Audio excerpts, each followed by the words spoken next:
നീ എന്നോട് പറഞ്ഞിട്ടില്ലേ ഇവന് നിനക്ക് ഇഷ്ടമാണെന്ന്? വേണ്ട, ന്യായീകരണങ്ങളൊന്നും വേണ്ട. എനിക്കെല്ലാം മനസ്സിലായി.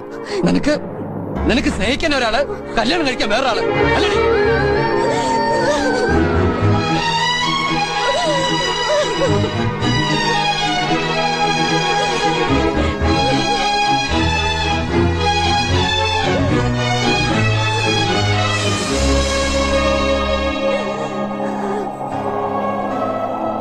എല്ലാം ഇവിടം കൊണ്ട് അവസാനിക്കുക. സാറിന്റെ മകളെ വിവാഹം കഴിക്കാൻ എനിക്ക് സാധ്യമല്ല. ഞാൻ എന്റെ ജീവനേക്കാൾ സ്നേഹിച്ച രാമൻകുട്ടിയല്ല ഇപ്പൊ എന്റെ മുമ്പിൽ നിൽക്കുന്നത്. രാമൻകുട്ടി പൊക്കോളൂ.